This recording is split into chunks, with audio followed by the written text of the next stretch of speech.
Endurance Junkie Podcast, episode 43. Hey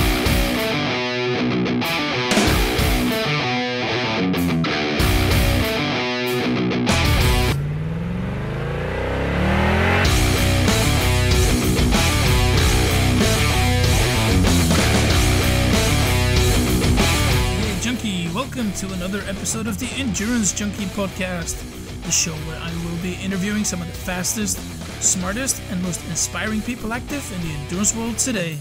Max King may be the most versatile runner in the US. In 2012, he was 6th in the US Olympic trials at the steeplechase in 8:31. He has run a 2:14 marathon and has made multiple world cross-country teams. His latest feat was taking the World 100K title in Doha, Qatar, where he not only won, but set a new American record of 6 hours and 27 minutes.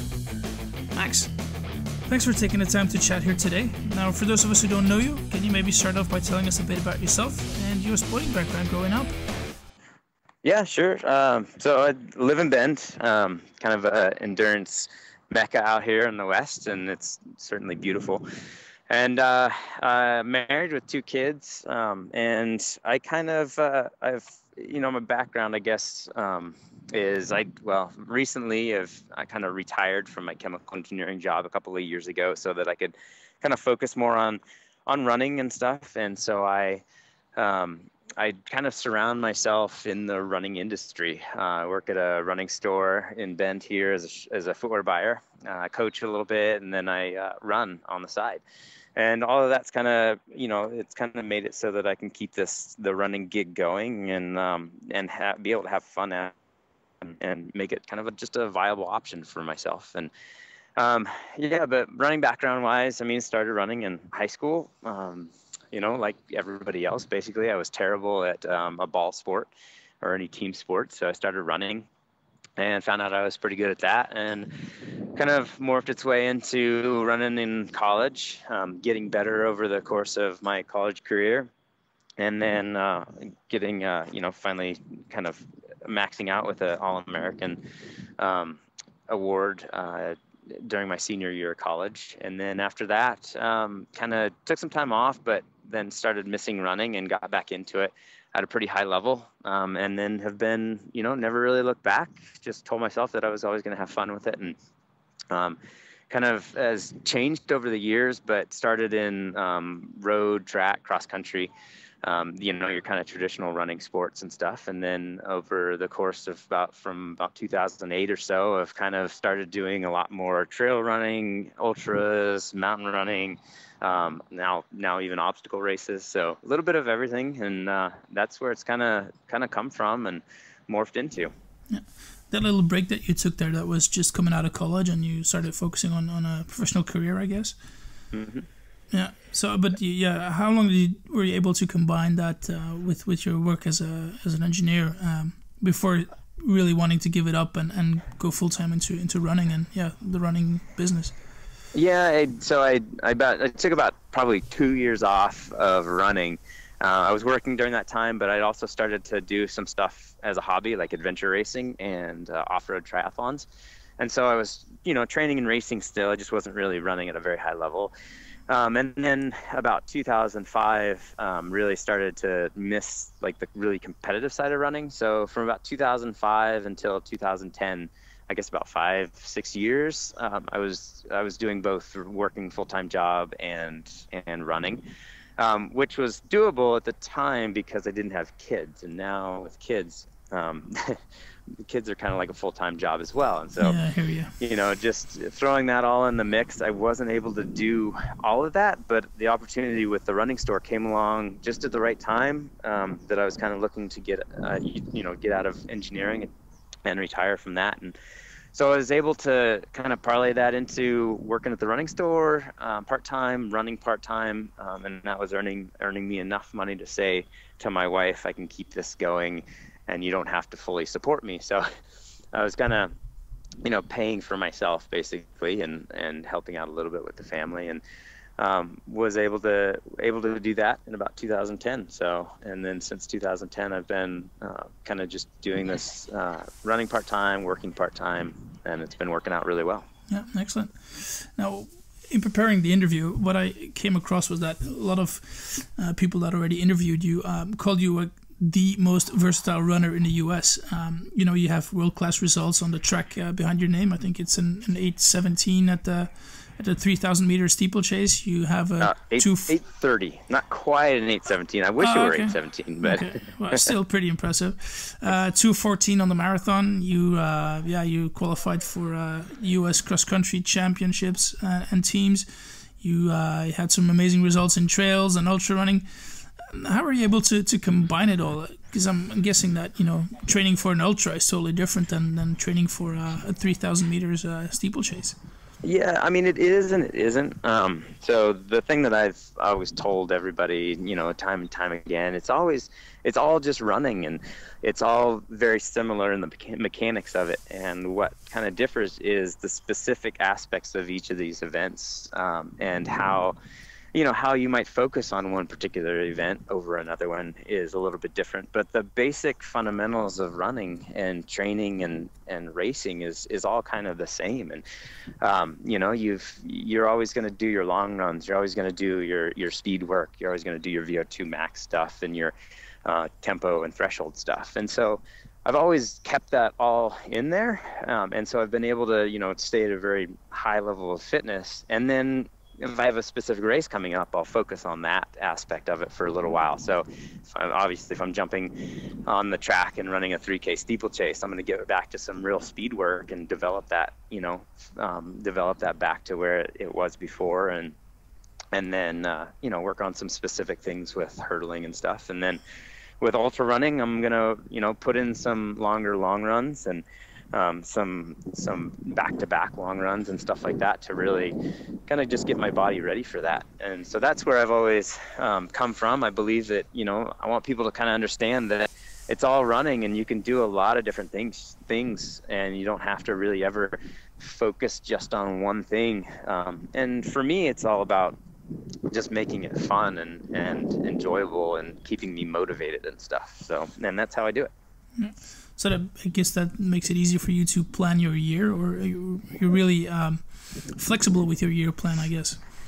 I think planning my year, it makes it much more difficult, because there's so many races that I want to do, and there's always old ones that I want to go back to, and there's new ones that I want to go to because I've never experienced them before. And shoot, if you're just doing track or just doing marathons, it's easy, because then you just you have a marathon in whatever June, you have a marathon in October, and you're just boom, that's what you train for. But yeah, I don't know, it's become more and more difficult the longer I go, because I always find out there's this new race in Italy that I want to go to, and but there's this other race that I really feel like I have to go back to, because I haven't run there up to my potential and stuff. And so it keeps getting harder every year to plan that race calendar, and I'm running into it this year. It's like there's so many things that I want to do. I just I have a hard time picking, and that's part of the reason that I do a lot of different things too. So do you want to race them all to your maximum potential, or do you just pick out some events, say, okay, I want to do this and just for fun, and then you pick out other ones where you say, okay, I want to be really competitive at that one? Yeah, usually it's the latter, and I'll really kind of pick a couple that I really want to do as an A-level race, and then there's a bunch of them that I just kind of want to just do, and usually those are going to be a little less competitive, and the really competitive ones are the ones where I'm really kind of focusing on, and those are my A races for the year, and I tend to kind of try to space those out a little bit more, just so that I can be, I can reach my maximum potential. So. Yeah, so you do work with some sort of periodization during your year plan. Yeah, definitely. I definitely periodize things a little bit, and that's where I'm never really going to go through a full periodized training block like you would build up for a marathon or something. I'm always in decent shape. I'm usually always doing some tempo and threshold type stuff, but and then as I get trained for a race, I periodize it in how specific I am getting for that particular race, I guess. Looking back at your A races in these last couple of years, is there some sort of trend? I mean, is there a favorite type of race that you do? Yeah, I mean, definitely cross country has always been one of my favorites, and so that one, that's kind of played into the trail racing scene, and then also the obstacle racing stuff. And because cross country is so limited in this country, I mean, we basically have 2 high level races in this country per year, and And I love cross country and that high intensity aspect of running off road. And so I put in shorter distance trail races that are pretty similar, and then the new obstacle races that I've been doing recently are really kind of like a cross country race on, I don't know, just at the next level. They just throw in some extra stuff and make it a little more interesting, I guess. So. Yeah, you definitely, obstacle racing is definitely booming now. Is that the reason why you want to get into it? And I guess there's a lot of money involved there as well. There is a lot of money, and I mean, that's definitely a draw. I mean, I can't, say it's not, but I think part of it is that it's so fun, and that's really why I've taken a crack at it and then want to do more of it. It's just because while there's some money to make it viable, like if there was nothing there, then that would be tough to kind of say to my wife, like, well, I'm going to do this race, but it's just for fun. It is just for fun, but at the same time, it is still part of my job and stuff. So I've got to take that into account. And so it's awesome that I have that opportunity now to say, I'm doing something that's really, really fun for me, but I can also make a living at it. So, yeah. Well, if you're looking for the fun factor, then why in the hell did you go to Qatar and race that 100-kilometer World Championships that was, I think, on a 5K course that you had to do 20 times? Yeah, you called me on that one. So that was, I would say, that was not that enjoyable while I was racing that. But that's one of those A races that, I knew, looking back at a lot of my ultra results and stuff, a lot of my best ultras have been flatter races.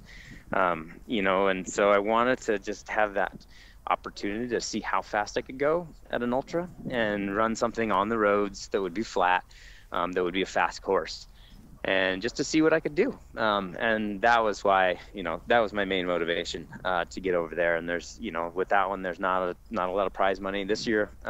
They did have a little bit in there, which was really nice to be able to come home with a little bit. But yeah, that one was more just out of appreciation for the sport and to see how fast I could go. Yeah. So what was your strategy going in? Did you really want to go for the win, or was it just your personal ambition to see how far can I go? It was mostly to see how fast and how far I could go. It wasn't necessarily to go in for the win, although, obviously it's always kind of on my mind. I knew that if I ran a great race on that day, that it was definitely doable and possible. I was kind of more going for a top 5 finish and just a good race, a successful race. And so to come out with that win was amazing for me. And I just, I guess my strategy for the race was just to go out there, have a, run as evenly as possible. I did quite a few runs here in Bend to kind of verify like what pace I could run for that long.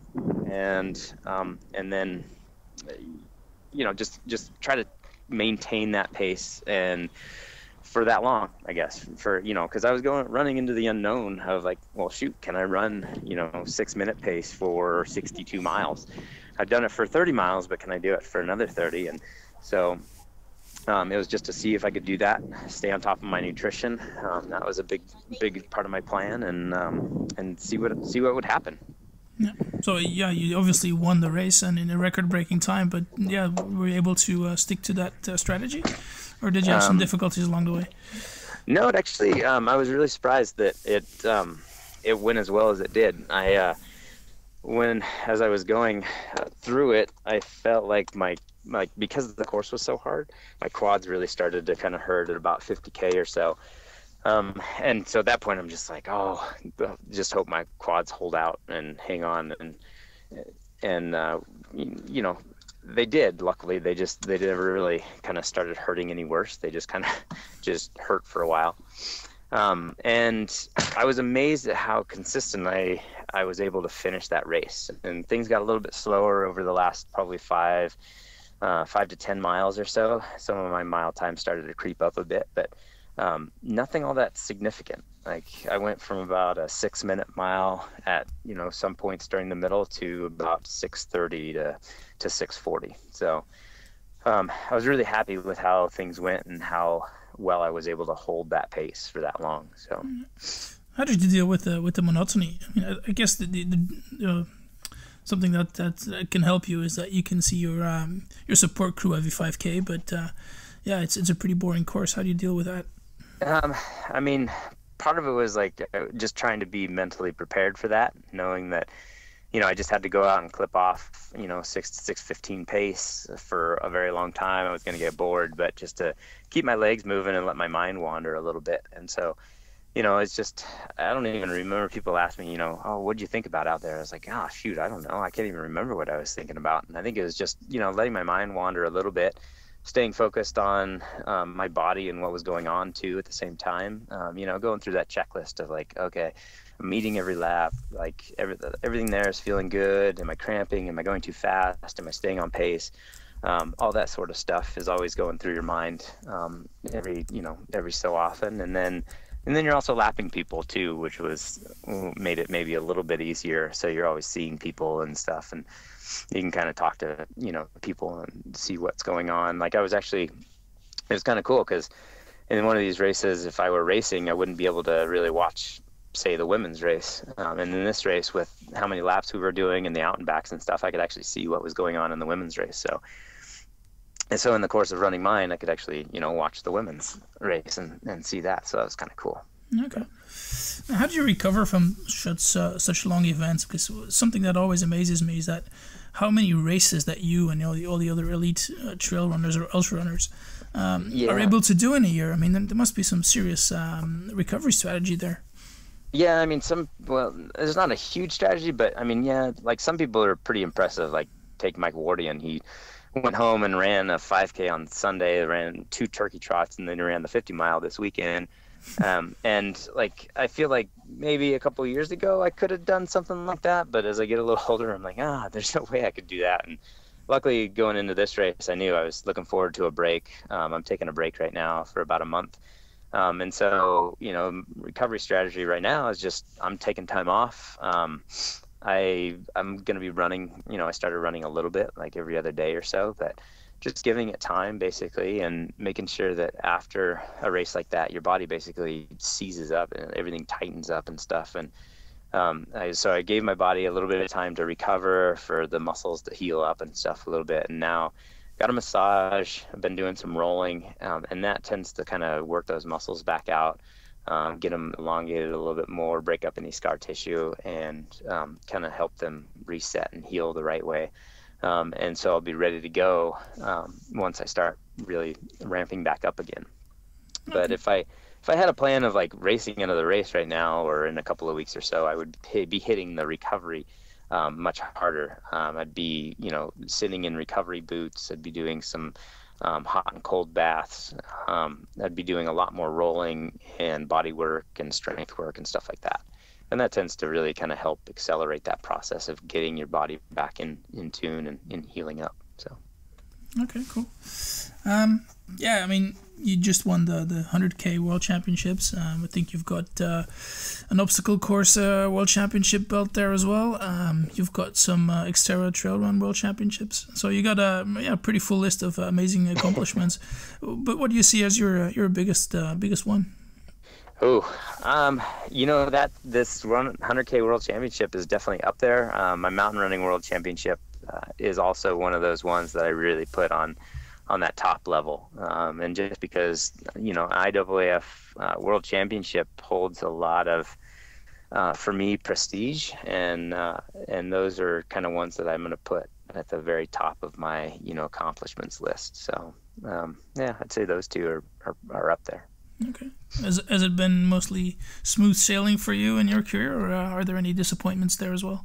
Oh no, I mean, nobody has a good running career without some major disappointments in there and stuff. And I mean, one major one for me was back in 2008, which really kind of jump started my whole run into trails and stuff, actually. And maybe I wouldn't even be where I am today without this failure. But I moved over to Eugene. My wife stayed here in Bend, and I moved to Eugene for about a year and a half to train with the Oregon Track Club and to really focus on making a go at the Olympic trials in the steeplechase. And, I was having a great year and stuff, and things were going really well. I was in great shape. And then for whatever reason, I got to the race, and the Olympic trials in the prelims.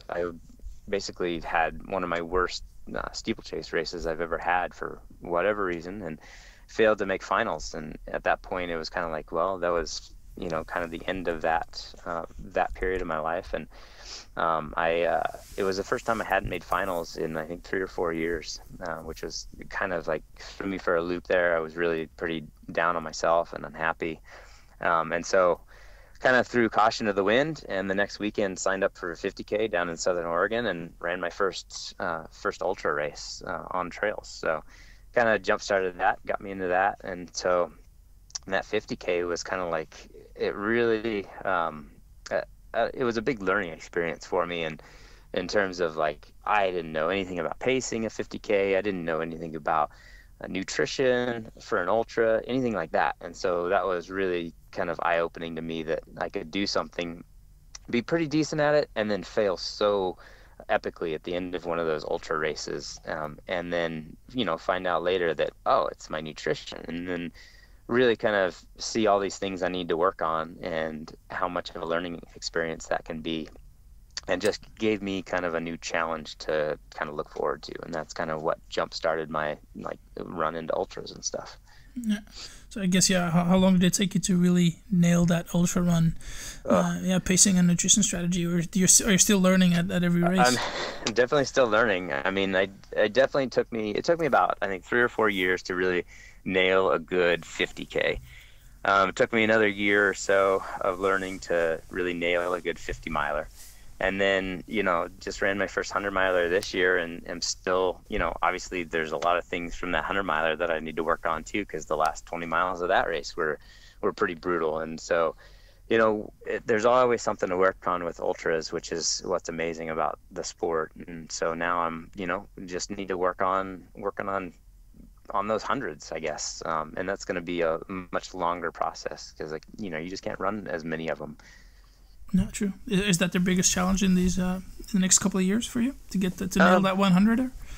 That's going to be one of them, yeah, for sure. Another big challenge. I got Comrades Marathon coming up this year, and running off the success of the 100K and stuff. I think that'll go well, but that's at a whole new level. And that's such a competitive long road ultra race that, hey, I don't know what's going to happen. Hopefully I'll be in good shape for it and things will go well, but that's going to be a big challenge for this year. And then, definitely in the next couple of years or so, getting that 100 and nailing that 100 miler is going to be a big challenge. Yeah. Any other races on your bucket list, like Marathon des Sables maybe, or something like that? Yeah, and that's the thing. That's what becomes so hard, is there's all these races that I want to go back to, but there's all these other races that I've kind of got on my bucket list. And I mean, there's short distance races like the Escarpment race in New York, or Cinque Molini in Italy. Marathon des Sables is definitely on that bucket list of something I want to do. There's races kind of like just all over the world, and then there's some that are real close to home that I've never had the chance to do, but I want to do. And some of them are competitive, other ones aren't, but those are all like things that I'm trying to now fit into my schedule over the next couple of years, so I can do them when I'm still, in pretty decent shape. So, have you been pretty lucky with all the lottery spots that are being used in these ultras in the US? Yeah, for the most part, and sometimes it takes getting into a lottery, and a lot of times you can qualify in other ways, which that's how Western States went last year. I qualified from Ice Age through the Montreal Ultra Cup and got lucky there. And then some of the other ultras and stuff, I've gotten lucky in the lottery and stuff. So yeah, just those races, if I get lucky in a lottery, I can do it. And if I don't, then I can, gives me opportunity to look into something else. No, there's always something else, right? All right, cool. Thank you very much, Max. How can people get in touch with you if they want to?